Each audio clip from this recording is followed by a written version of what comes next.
કાંકરેજ તાલુકાના ચાંગા પમ્પિંગ સ્ટેશનમાં ખેડૂતોની સુજલામ સુફલામ કેનાલમાં પાણી છોડવા રામધૂન। ઉનાળાની શરૂઆત થતાની સાથે જ અનેક તાલુકાઓમાં પાણીના મુદ્દે ખેડૂતોએ આંદોલન શરૂ કરી દીધું છે। અત્યારે નર્મદા વિભાગ દ્વારા સુજલામ સુફલામ કેનાલમાં પાણી બંધ થતાં છેલ્લા 7 દિવસથી ખેડૂતો આંદોલનના માર્ગે ઉતર્યા છે। ત્યારે આજે કાંકરેજના ચાંગા ગામે મોટી સંખ્યામાં ખેડૂતો એકત્રિત થઈ નર્મદા કેનાલ દ્વારા ખેડૂતોને પાણી આપવામાં આવે અને ગામમાં આવેલા તળાવ પાણીથી ભરવામાં આવે તે માંગ સાથે ધરણા યોજાયા હતા। ઉનાળાની કાળઝાળ ગરમીનો પ્રારંભ થયો છે તે એક તરફ સિંચાઈના પાણીની મુશ્કેલીને લઈ દિયોદર, લાખણી, કાંકરેજ અને ડીસા પંથકના ખેડૂત આગેવાનો કાંકરેજના ચાંગા પમ્પિંગ સ્ટેશને એકઠા થયા છે અને ત્યાં ધરણા કર્યા છે। ખેડૂતોની માંગણી છે કે ઉનાળાની સિઝનને લઈ સુજલામ સુફલામ કેનાલોમાં પાણી છોડવામાં આવે માટે અગાઉ પણ રજૂઆત કરી ચૂક્યા છે, પરંતુ ખેડૂતોની આ રજૂઆતના પરિણામ ન આવતા 4 તાલુકાના ખેડૂતો તેમજ ખેડૂત આગેવાનોએ ચાંગા પમ્પિંગ સ્ટેશન ખાતે ધરણા કરી સૂત્રોચ્ચાર સાથે ધરણા પર બેઠા છે અને પાણીની માંગ કરી છે। જો કે આ માંગ નહીં સંતોષાય તો ખેડૂતોના ધરણા માટે ખેડૂત આગેવાન ચાંગા પમ્પિંગ સ્ટેશન પહોંચ્યા છે અને ધરણા પર બેસી ગયા છે। ત્યારે સુજલામ સુફલામ કેનાલમાં પાણી છોડવાની મુખ્ય માંગ છે અને આ 4 તાલુકાના જે તળાવ છે તે નર્મદાના પાણીથી ભરાય તેવી પ્રબળ માંગ ઉઠી છે। ખેડૂતો કહી રહ્યા છે કે જ્યાં સુધી અમારી માંગણી નહીં સંતોષાય ત્યાં સુધી અમે અહીંથી ઘરે જઈશું નહીં, ધરણા ચાલુ રાખીશું તેમ જણાવી રહ્યા છે। હવે અમારા વિસ્તારની અંદર પાણી મળતું હતું, સરકારશ્રીએ જાહેરાત કરી હતી, એના અનુસંધાને ઉનાળે અમે ખેડૂતોએ વાવેતર પણ કર્યું હતું। અચાનક સુજલામ સુફલામ અને તળાવમાં પાણી બંધ કર્યું, એના અનુસંધાને અમે કલેક્ટર સાહેબશ્રીને આવેદનપત્ર આપ્યું।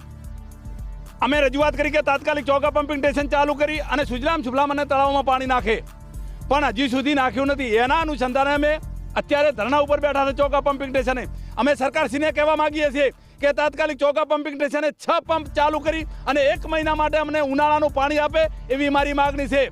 જ્યાં સુધી અમને પાણી ચાલુ નહીં કરે ત્યાં સુધી ચોકા પમ્પિંગ સ્ટેશને અમે ધરણા ચાલુ રાખવાના છે અને સરકારશ્રીને કહેવા માંગીએ છીએ કે આ ખેડૂતોની વેદના સમજી અને તાત્કાલિક ચોકા પમ્પિંગ સ્ટેશન ચાલુ કરે એવી અમારી માગણી છે। મારું નામ પટેલ હરચંદભાઈ અમરાભાઈ, ગામ લાખણી, તાલુકો લાખણી। હવે અમારે બાજરીનું વાવેતર કરેલું છે 20 થેલી જેવું। હવે શંકરભાઈ એવું બોલેલા કે તમને ઉનાળું પાણી પૂરેપૂરું મળશે। હવે પાણી બંધ કરેલું છે લગભગ ઘણા 10 દિવસથી। અમારે બાજરી બધી બળે છે, પશુઓનો ઘાસચારો બળે છે। હવે અમે 1.5 લાખ 2 લાખનો ખર્ચો કરેલો છે। હવે એમાં અમારે કોઈ વળે એમ છે નહીં। જો આ સરકાર નહીં હોબળે તો અમારે આત્મહત્યા અથવા ત્યાંથી જગ્યા છોડીને જવાનો વારો આવ્યો છે, બરાબર। અને અત્યારે અમે અહીંયા બેસું, જ્યારે પાણી ચાલુ કરશે ત્યારે અમે ઘરે જઈશું। ઘરે શું કામ છે? પાણી છે ને, પાણી વગર કોઈ મોટર ચાલુ કરવાની નથી, કોઈ પાણી વાળવાનું નથી, કોઈ પશુઓને નાખવાનું નથી, તો ઘરે જઈને શું કરશું, બરાબર પહેલાં? અને અત્યારે પાણી છે ડેમમાં તો અમે માગીએ છીએ।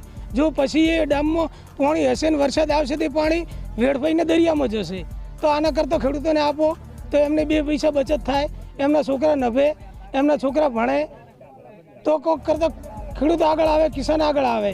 નકર આ તો કોઈને કિસાનને આગળ લાવવાની। હાલ અમે 500 જેવા ખેડૂતો ભેળા થયા છો અને ધરણા કાર્યક્રમ છે। મારું નામ પટેલ હરચંદભાઈ અમરાભાઈ, ગામ લાખણી।